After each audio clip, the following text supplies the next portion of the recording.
Existe uma figura no Apocalipse que não aparece com trombetas nem flagelos. Ela não surge em meio a trovões ou destruição. Pelo contrário, sua entrada é silenciosa, envolta em luz.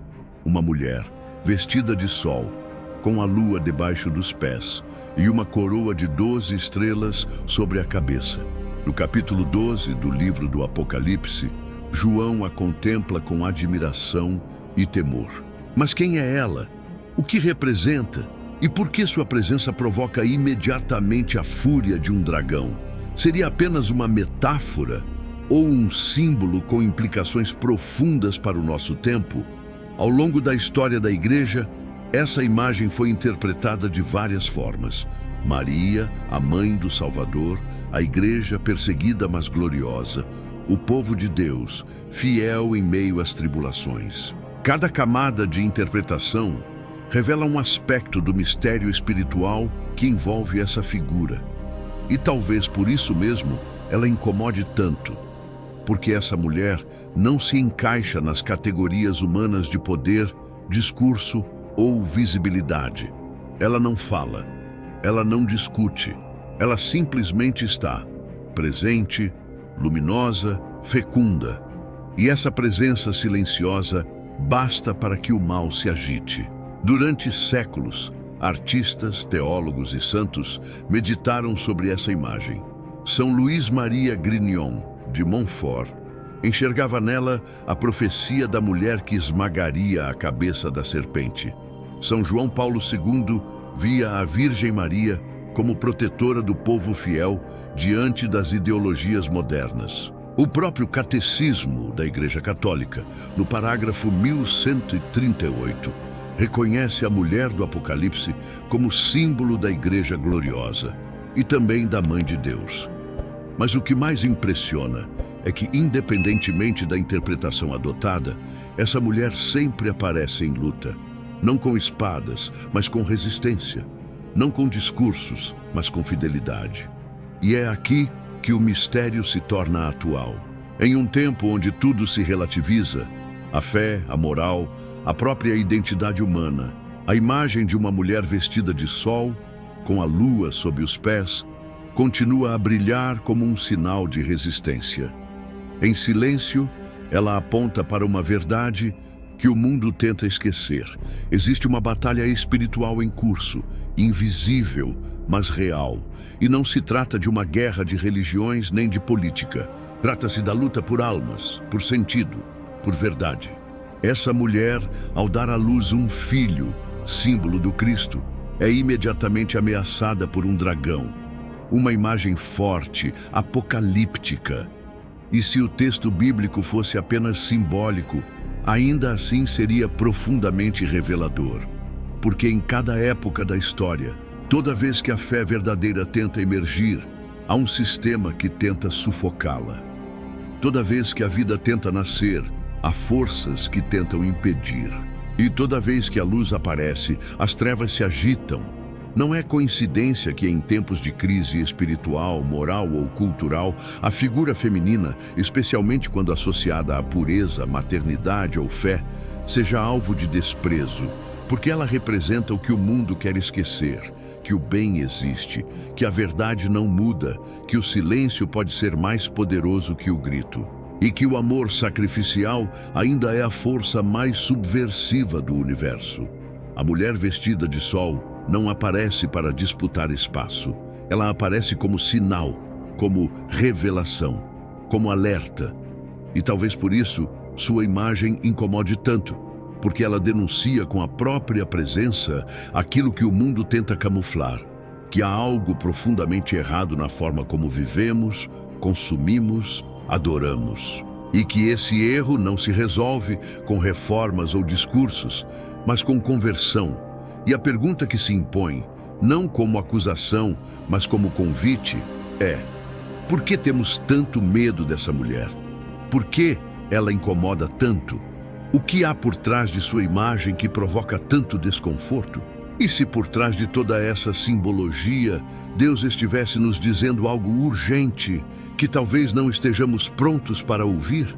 Ao longo dos séculos, a imagem da mulher do Apocalipse 12 foi tomando forma não apenas nas páginas da Escritura, mas na devoção viva de milhões de cristãos ao redor do mundo. Ela não ficou restrita à teologia. Desceu aos campos, apareceu em grotões, falou a crianças, chorou entre os pobres. É impressionante perceber como, nos momentos mais sombrios da história humana, essa mulher se manifesta.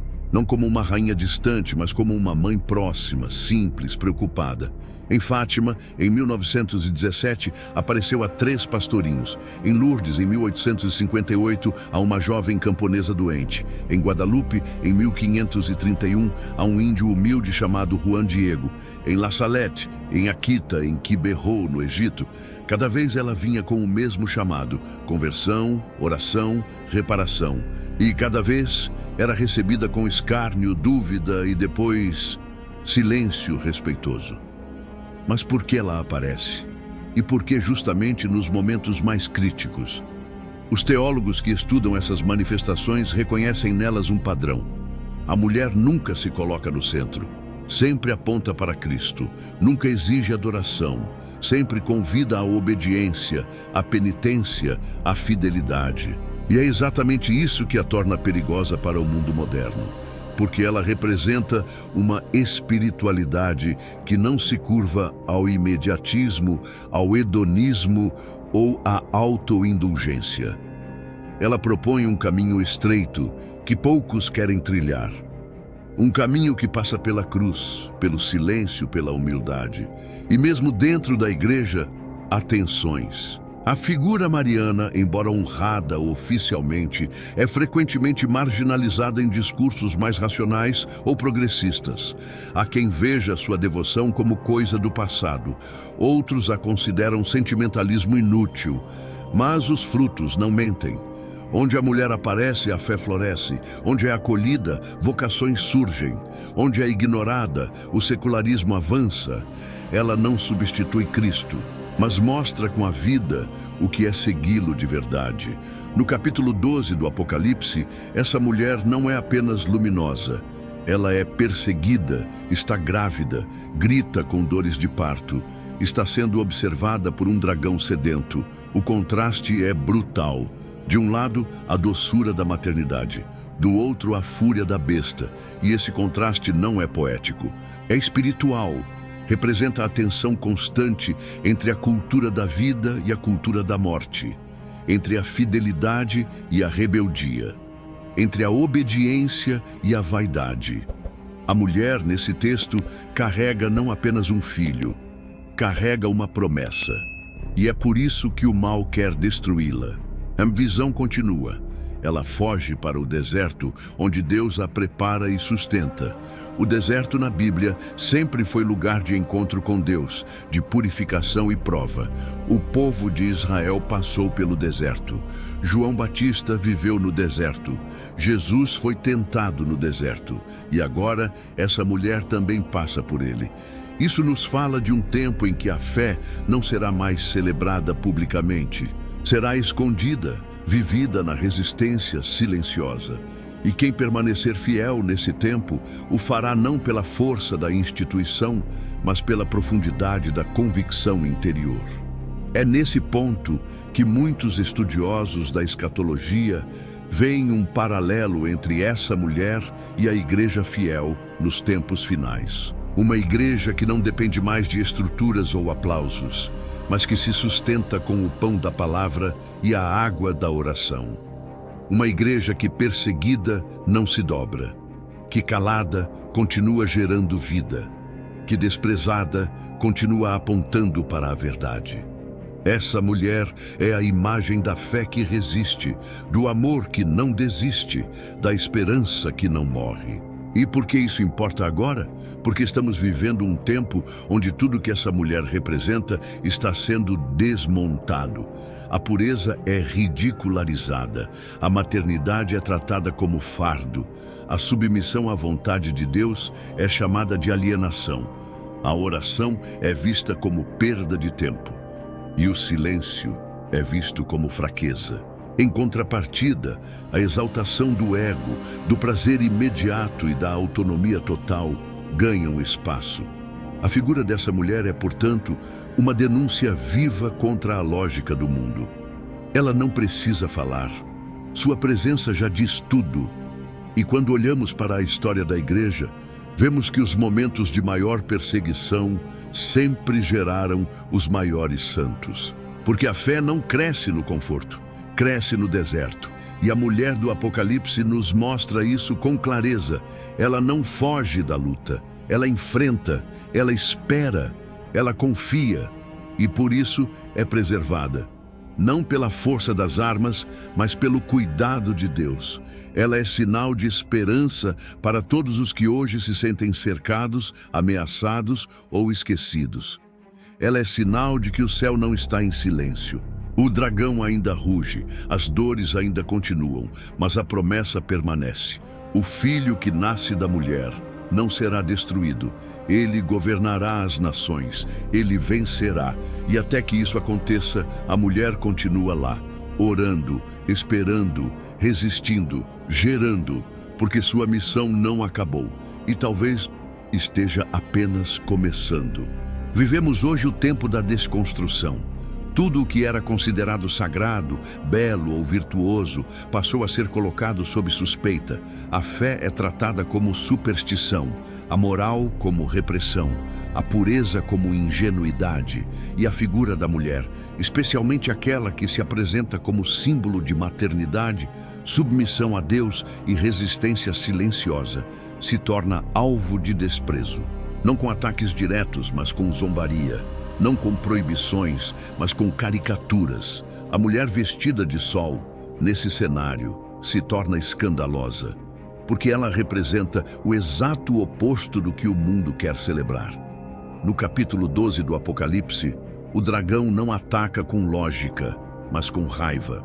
Não debate, persegue, não argumenta, cospe um rio para tentar afogar a mulher. É um ataque irracional, violento, desesperado.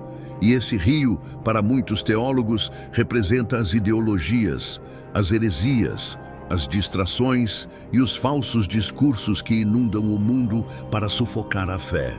Um rio de relativismo, sensualidade, orgulho e indiferença. Um rio que não busca convencer, apenas destruir. E no meio desse caos, a mulher permanece de pé. Frágil, sim, mas inabalável. É nesse ponto que a narrativa bíblica muda. A terra, símbolo da criação, intervém e engole o rio. Um detalhe muitas vezes ignorado, mas profundamente simbólico. O mundo criado por Deus, e não pelo homem, se move para proteger a mulher. É como se o próprio cosmos, ainda em sintonia com o Criador, dissesse: aqui o mal não passará. Essa mulher carrega em si algo que o inferno não consegue suportar. Não por causa de poder político, mas por causa de santidade. E a santidade hoje é o bem mais raro. Porque ser santo não é ser perfeito, é ser separado, é viver em contraste com o mundo. E é isso que essa mulher simboliza. Um contraste absoluto. Enquanto o mundo grita, ela se cala. Enquanto o mundo ostenta, ela serve. Enquanto o mundo busca prazer, ela gera vida. E por isso sua presença denuncia, não precisa falar, apenas existir. E o que o mundo moderno mais odeia é aquilo que denuncia sua própria vaidade. Por isso, ela se tornou alvo, não no sentido literal, embora em muitos países a fé ainda seja perseguida com sangue, mas no sentido simbólico e cultural. Sua imagem é desvalorizada, sua missão é deslegitimada e sua influência é desacreditada. No entanto, quanto mais tentam apagá-la, mais ela ressurge. Em aparições discretas, em orações simples, em mães que rezam sozinhas, em comunidades escondidas, em jovens que escolhem a castidade, em padres silenciosos que permanecem fiéis, em mártires invisíveis que oferecem sua dor pela salvação do mundo. É aqui que a mulher do Apocalipse deixa de ser apenas uma imagem e se torna um chamado, um alerta, um modelo, não apenas para mulheres, mas para todos os que desejam resistir ao sistema que tenta apagar a fé verdadeira. Ela mostra que é possível resistir, que é possível permanecer de pé, mesmo quando tudo parece ruir, que é possível vencer o mal, não com violência, mas com fidelidade. Mas isso tem um preço, porque o dragão, percebendo que não pode derrotar a mulher, volta sua fúria contra seus descendentes. O texto é claro: contra os que guardam os mandamentos de Deus e mantêm o testemunho de Jesus. Ou seja, contra todos os que se identificam com essa mesma fé.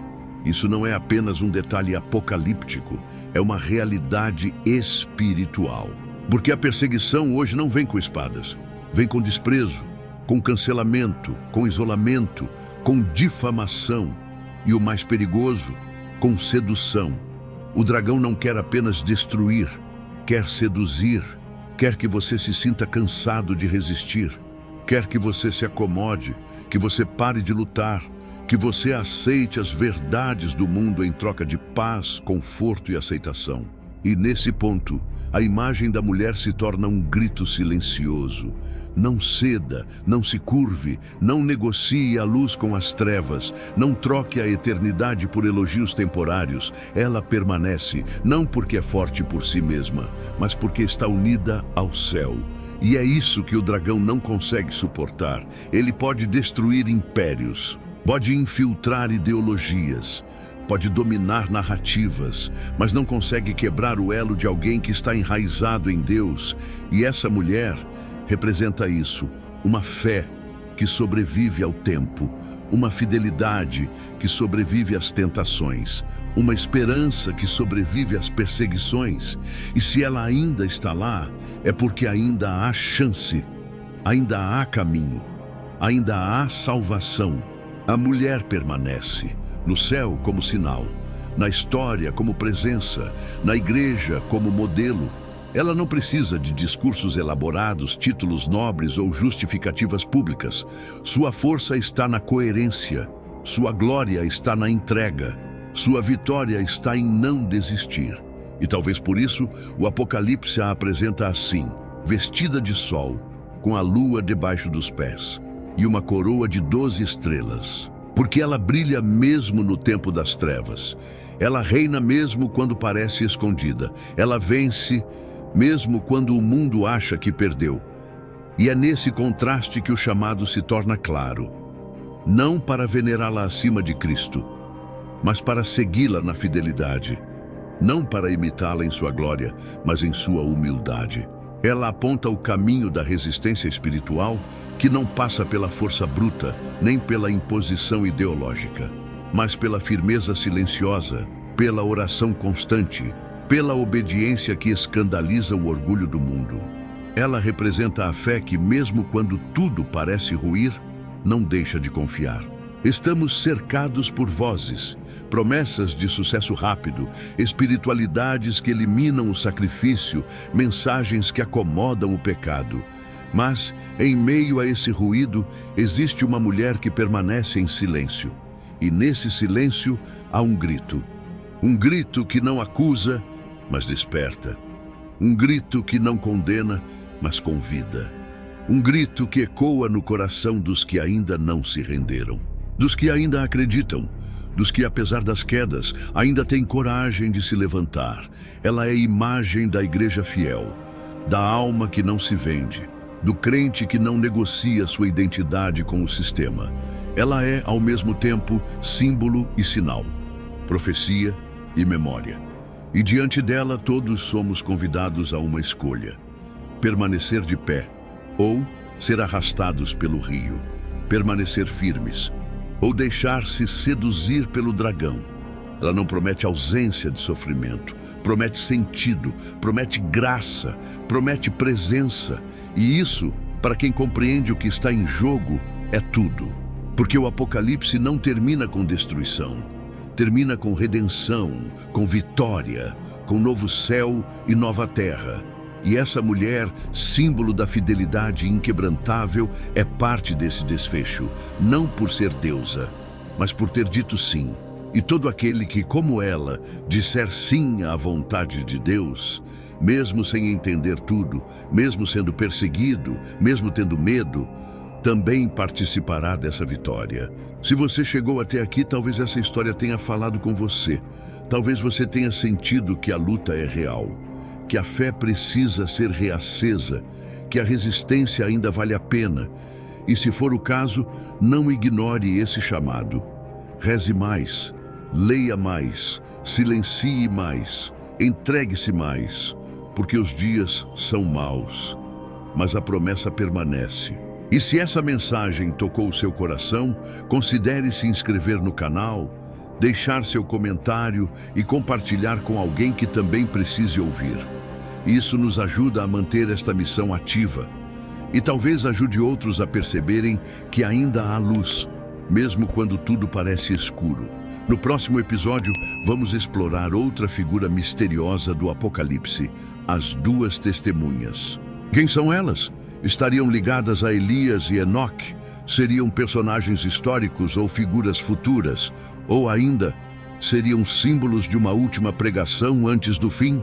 Prepare-se para mais uma jornada de reflexão, estudo e descoberta. Siga conosco na playlist oficial da série O Último Papa, a profecia de Malaquias. Há muito ainda a ser revelado, e você faz parte disso.